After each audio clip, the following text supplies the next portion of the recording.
is that you're choosing to be here to make a difference in all students. And today's conversation is regarding our African American males. So with that being said, we moved the conversation toward solutions, but not shy away from the facts. Welcome back. Pinellas County Schools understands the value of community partnerships and involvement as it relates to academic achievement. Dr. Valerie Brim is the Director of Strategic Partnerships for Pinellas County Schools, and she organized today's event. So Dr. Brim, how important is the Day of Dialogue, do you think, when it comes to forging community relationships with Black males? Okay, so when you look at a Day of Dialogue, there are so many issues across our nation addressing African American men and boys. So when you talk about coming to an area to address issues across 6 other districts centered around academics, community engagement, family engagement, school readiness and exit of school, all of those key pieces are important to make sure we prepare African American males for their next level in life. So this dialogue sets the stage not just for discussion, but for action steps. So what is it that you want the participants to walk away with once they are done having the dialogue? A sense of unity, a sense that we are in this together, and it's no longer a place blame issue. It is an issue we're going to have to call on all stakeholders, all parties, to really win this war. So you call it a war. Do you think the students understand that it's a war, and do you want them to have a different mindset, the students who are here today? I think some of our students are aware of societal issues, but they don't understand that it's embedded in the foundation of education from elementary through high school. So once we begin to change that mindset to say those pre-development skills, leaderships, community service projects starts with you now. In the afternoon session, Pinellas County School Superintendent Dr. Michael Grego was joined by his counterparts from Pasco, Polk, Hillsborough, Manatee, and Sarasota counties in the roundtable discussion moderated by Paul Wilson from the Miami-Dade School District. The roundtable was sponsored by the Florida Council on the Social Status of Black Men and Boys, and the discussion hit a wide range of topics. Is that you're choosing to be here to make a difference in all students.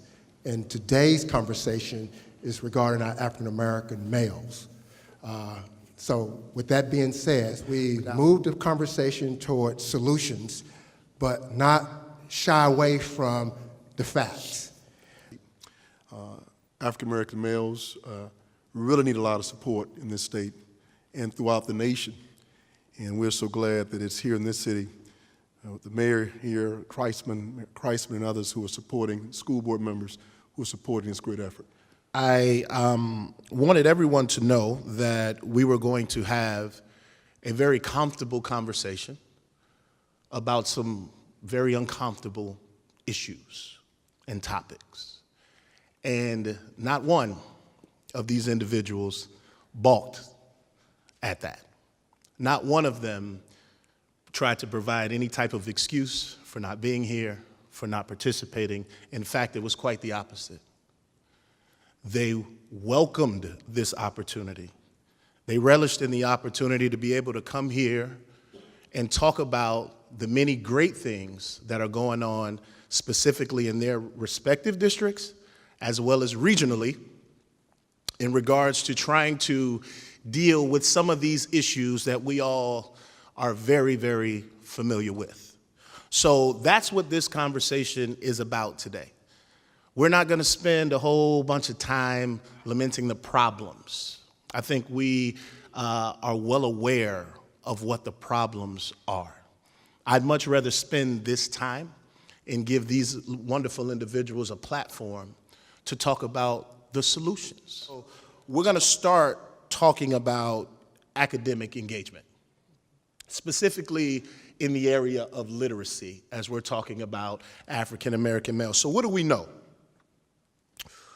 We know that African American males' attitudes toward literacy become increasingly more negative as the tasks and skills required become increasingly more complex, further driving a wedge between the African American students and their other counterparts. We also know that boys prefer reading texts with positive male characters as the main character, but unfortunately, the vast majority of children's literature used in elementary classrooms do not embody those types of themes.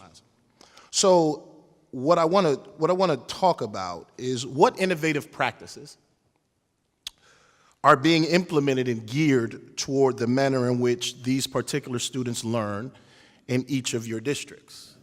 Well, let me maybe build on something so we're not repeating many of the things we use Achieve 3000 in the mentorship program. You know, it's funny that Coach Dungy, of all the topics that he was going to talk about, he talked about literacy in the male with young boys, because the things that you talk about, Paul, are real.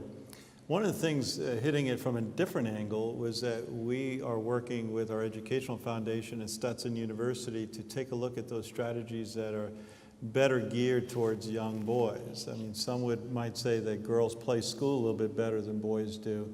And so the majority of our teachers across this table are female. And so what strategies might be used and taught to our teachers that might better engage our young boys, African American and others, in the reading process specifically, the knowledge about the non-fictional texts and what's interesting to them, filling our media centers with asking the students, so what are you interested in, and perhaps purchasing those as we are. So we're taking a few pilots, I think 12 or 14 elementary schools, and these teachers are going through the training of perhaps strategies that are more engaging. As was said before, young African American males enjoy that relationship and engagement, the collaborative learning, and we need to continue, we as school districts need to continue to reach out to our universities to find better methods of teaching young boys. Let's talk a little bit about student readiness, and this is a twofold kind of conversation. We're going to talk about student readiness in regards to universal pre-K in early literacy, readiness coming into kindergarten, and then we'll shift a little bit, and you can shift in your comments and talk about both in your comments, but we also want to talk about college and career readiness for your high school students and what's being done to ensure that that's happening. So We do not want to be here 5 years from now having the same conversation. And the only way that we can ensure that is that we start at pre-K. Because we've been having this conversation about the achievement gap for years. So let's start now, ensuring that all students have access to pre-K programs. Yes, the state of Florida has made that open, but it's not for the entire day. It's only part of the day, and it's based on income. So when we talk about student readiness, it's important that we have teachers prepared to teach students literacy from kindergarten on. First of all, we have to partner very closely with the Head Start, Early Head Start, that 1 through 4 is critical, and the quality education and the quality instructors during those periods of time. But the other thing is that we as a state, as a community, need to rally around for the appropriate funding of VPK programs all day long, not 3 hours a day in the fall and the spring. And because it provides then the resource for everyone to start kindergarten ready. In Pinellas County, we have VPK programs in every school that we have room, and I know my colleagues do the same thing.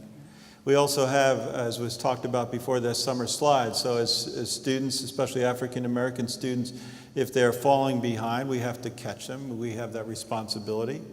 We established a summer bridge program 3 years ago with about 6,000 students. Now we have over 16,000. By the way, we have doubled the number of African American students, especially male students, attending there. And we focus on 3 fun things: reading, science, and applications of science and mathematics.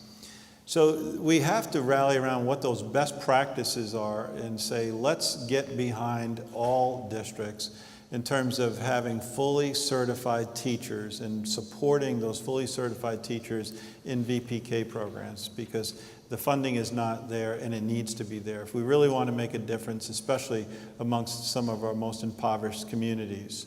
At that point, then, we need to continue to fund our summer programs, because what we're doing here, the bottom line is, when we're trying to close an achievement gap, we're trying to get a greater than a year's worth of learning in a year's worth of time. And we need more time. We need the summer, not 180 days, but like other developing nations, it's 210 or 215 or 220 days. And so for many of our students, they need that extra time.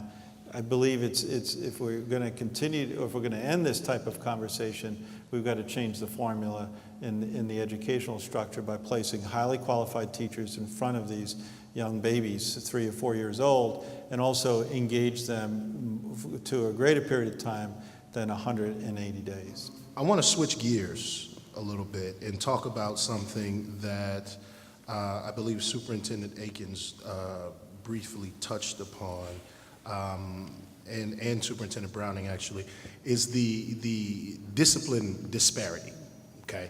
And along those same lines, when we're talking about discipline disparity, I want to talk about cultural competency. And I know that that's something that is becoming increasingly popular once again, because nothing is new in education, right? So it's becoming increasingly popular once again in regards to school districts looking at various professional development activities for their teachers to have a better and deeper conceptual understanding of what some of these kids are coming to school dealing with, some of these circumstances that they're coming from and dealing with, and how they impact learning and how they impact student achievement. We looked at our data a couple of years ago and were very disturbed. It was, frankly, data that I was ashamed of. And so we made a focused effort to change that data. And we implemented restorative practices, K-12, which is not just a set of procedures, it is a cultural shift. It sure is. In terms of not thinking in terms of consequences as disciplinary action, but the learning opportunities and how we restore each other in that process. It has shifted the paradigm totally. We look at alternatives to suspension before we suspend, but we also connected with the juvenile justice system in the courts. We are there every Wednesday when that court proceedings. We are next to the judge as a partner in determining how can we work together with this family to get this student on the right road to success. And there's amazing communication. We look together in terms of consequences within the juvenile justice system. So it's not anything a school district can do on their own, but a school district can take a leadership role in changing the culture of how we view it. We had 0 expulsions last year, and our suspensions have decreased to an incredible level. So we're proud of the results, but what I'm proud of most is I'm proud that our teachers are going to be able to accepting the fact that the goal is not to get this kid out of my class, but what can we do differently to help that kid be successful in that class? Our African American students over 3 times the rate of their white counterparts, and that's unacceptable. The loss of instructional time was incredible, and the students were never going to be able to overcome that. So a couple of things we had to do to look at this systemically across a large district. Number one, you have to define really what does advocating for students really mean? What does that look like? What behaviors does every adult in the system have to have in order to truly advocate in the best interests of kids, all kids? Number two, and this is the irony of it all, we have to talk to kids. You have to talk to the students. You have to listen to them. They will tell you real quick why they're choosing to behave the way that they're going to behave. And if you listen to them long enough, the answer's done. You don't even have to talk to any adults because you can pretty well take your plan from that. Number one, engaging classrooms. I need to be in a classroom that someone cares about me, but number two, what I'm learning in there is going to be applicable to my life. What does that look like in a classroom in Hillsborough County? That's what we have to really redefine in our classrooms. I know one of the things we're doing in Hillsborough County is we're very close to achieving exemplary status in the teaching of African American history for across our entire district, K-12, so that every single student in our district really understands their culture, their history, their lineage. And in talking to several of our African American leaders, that's a disconnect for some of our African American males.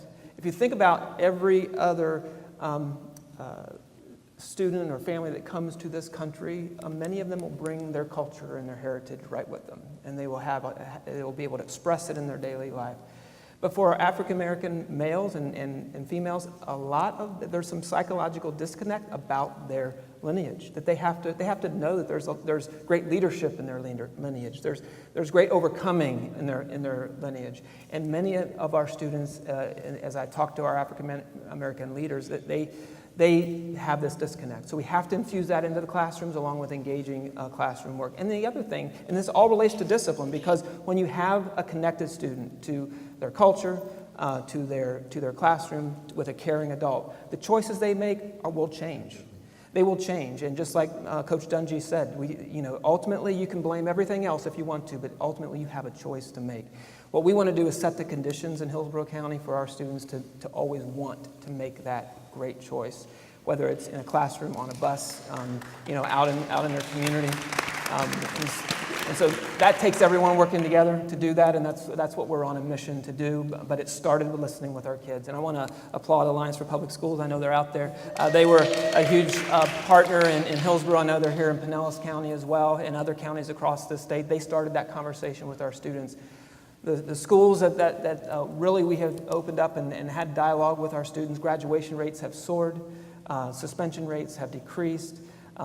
Student-to-student mentoring programs have increased all across our district, which just changed the trajectory for our students. And it's a perfect segue, actually, the whole discipline disparity to the next and the final topic that we're going to discuss, and that's we're going to talk a little bit about family and community engagement. I mean, we were here this morning with a wonderful community engagement event featuring Coach Tony Dungy and Dads Take Your Child to School Day. I'm sorry, Tristan and Trent, Daddy's up here, so I couldn't take you guys to school today, but I guess I'll get an excuse absence from Chancellor Lyons on that tip. But I do want to talk a little bit about how we engage or re-engage parents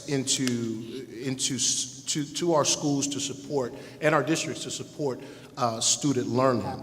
But I would be remiss if I didn't take the opportunity to make sure that everyone knows that the commissioner is exceptionally focused on this piece. And she leads with that because of her own life. But I also would like to acknowledge real quickly our Bureau Chief for Family and Community Engagement. I want to use that word engagement for a second because once upon a time it was family and community involvement. Big difference. Night and day difference. And for many of our families, especially of poverty, the amount of time that they have available to be involved is so limited that we have taken the stance, no, I simply need you to be engaged. And engaged does not mean you have to be at the school. So through our federal dollars, we invested in 2 positions. One is our graduation enhancement technician and our behavior tech. At the school level, in those schools, we have a person whose whole job is to connect with families that may be disconnected from the school. Many times these students have chronic absenteeism, they may have behavior issues, but the key to the position is we hire people that we know that those families can connect with. And so most of our GETs and behavior techs are African American males. And when that male can connect with that family, they seem to have that relationship and that understanding. And so we implement what we call check and connect. They check in with those students every day for only 3 minutes. How's your day going? Did you have breakfast? Did you have dinner last night? Is there a problem? If we find out there's an issue, their whole job is to go now get the social worker or someone else to problem solve. How do we help fix that issue? This is one of those areas that we tried to grab kind of the bull by the horns, and I don't know if Dr. Brim is still here. She helped organize this, and since we're highlighting certain people, if she's here, stand up and say thank you. It's her sole job in really that engagement. We have community liaison positions at each school that are a tremendous asset to connect the mentors with the students. And without that connection, as those of you who run schools know, that if it's nobody's job, or if it's everyone's job, it's nobody's job. So that support that our board is giving to our individual schools with that community liaison position, our mentoring programs, and many, many programs that we've already announced today. But in addition to that, I think it's critical, as I think Jeff said before, we expand that learning time and we contract or connect, involve, engage the community and the parents with the learning environment. And we've issued out over 6,000 laptop computers. We bring parents in, we partner with them, we provide software. Our friends at Bright House provide internet connectivity at a very, very reduced price or free. And on there are the same exact software products and experiences that they reach in the school, so it's an expansion of the school day, but we're partnering with the parents. In addition to that, we really have embraced this concept of engagement. We've worked heavily with Dr. Karen Mapp from Harvard University. I mean, this is her passion and her life study. She's been with us for 3 years, and I can say I am seeing a difference in the way our schools are relating to the parents. And let me give you 3 major things that we gauge our involvement or engagement with. The first thing is that whatever we are asking the parent for that engagement, it's about their child. So I now see schools that are not just doing a math night, but they're doing a math night about their child. And they can expect that when they go to that school or wherever the connection is, it's about the learning and academic progress of their student. And that is critical. Parents love their kids. They want to know about the progress that their students are making.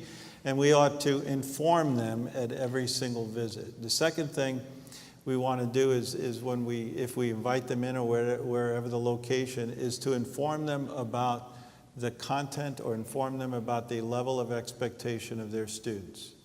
What's being expected. And the third thing, which perhaps is the most important, is to ensure that when they leave, they have a means of assisting their student at home. And you need to provide that means. It might be something in an elementary school as simple as flashcards or something to learn multiplication tables, but that you have to involve them in that learning process. Those 3 things are happening as we use that as a litmus test in terms of the progress and the involvement and engagement. In addition to, thank you, Melissa, for being here and all you do at the parent universities. We started parent universities, as Jeff has, a year or 2 ago, and it is mushrooming. I would encourage all my colleagues throughout the state to really, truly begin to develop programs centered around parents and their needs, like a conference. First one started maybe a little bit discouraging, only 100 or less than 100, and the second one was a few hundred, and the next one was even greater, so stick with it. Parents want to be involved. They just need to feel comfortable about that. And let's face it, the most common word spoken today is what? Relationships.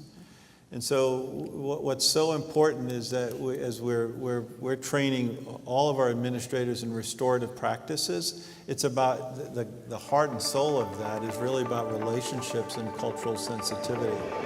So Dr. Greger, we spent the afternoon talking about the plight of black students, not only in Pinellas County, but throughout the area. How do you think the day went? I thought it went exceptionally well. To have Coach Dungy here kick it off and talk about the importance of an adult role model, especially for African American males. You know, he's the national spokesperson for All Pro Dads. We have All Pro Dads in our schools here in Pinellas County. The mentoring program that we have in Pinellas County is so strong, and we pair caring adults, especially males, with our African American male students, and we're seeing phenomenal results for that. We need to continue to expand that. But as far as the day went exceptionally well, and to have 6 of my other colleagues, including the Chancellor of Public Education here from the State Department, unprecedented to have us all talking about these key topics about the African American male student. Well, how helpful, or what did you come away from that conversation? Did you learn anything, or did you find any insight from your colleagues on the issue that you guys talked about this morning?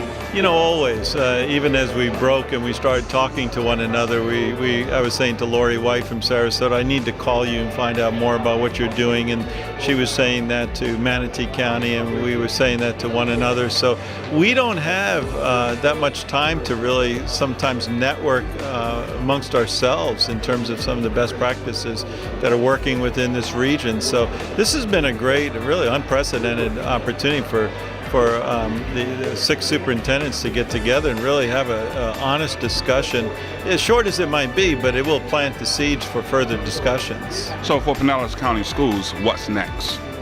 I think for Pinellas Counties, what's next is that we need to continue to hone in on discipline disparity and own, that was a term that was used. It's a term I used quite a bit as superintendent, who owns this?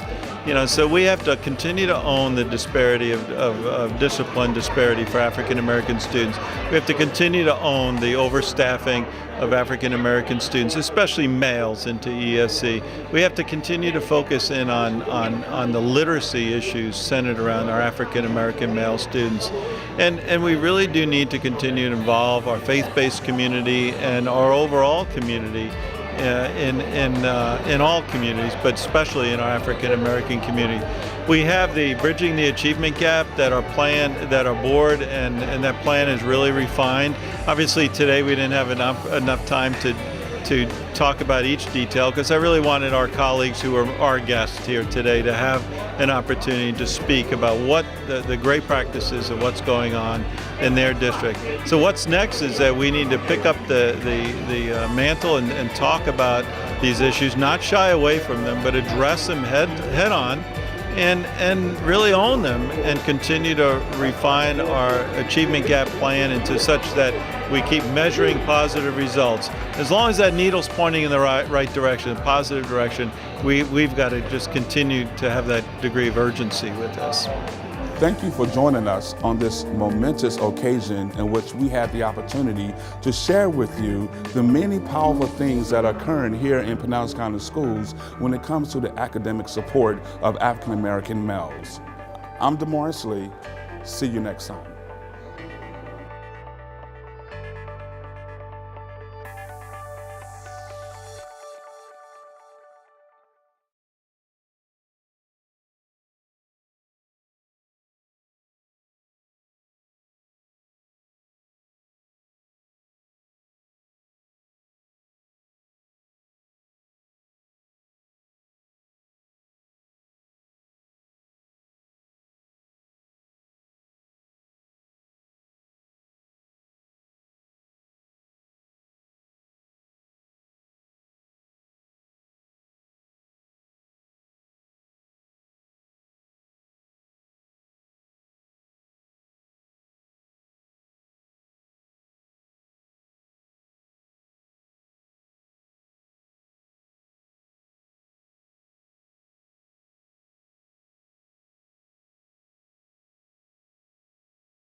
high schools across Florida will celebrate Dads Take Your Child to School Day. And right here at Gibbs High School, we have All-Pro Football Hall of Famer Coach Tony Dungy here to speak to us to honor this day.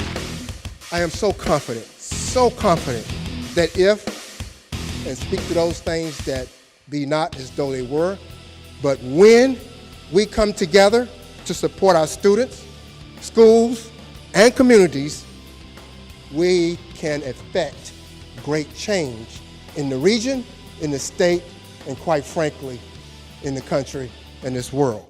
Also like to thank Chancellor Lyons. It was really his vision to bring this day to fruition. Dads, take your child to school day. But you may be wondering today why this is so important. Why are we here supporting a Dads and Kids at School Day?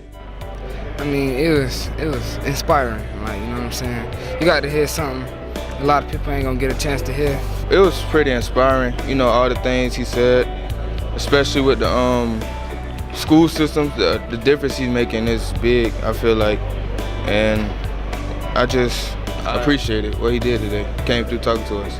Yeah, I did feel like it was very inspiring, and I could take a lot out of it, like to show leadership and how I could become a role model. Is that you're choosing to be here to make a difference in all students. And today's conversation is regarding our African American males. So with that being said, we moved the conversation toward solutions, but not shy away from the facts. We do not want to be here 5 years from now having the same conversation. And the only way that we can ensure that is that we start at pre-K.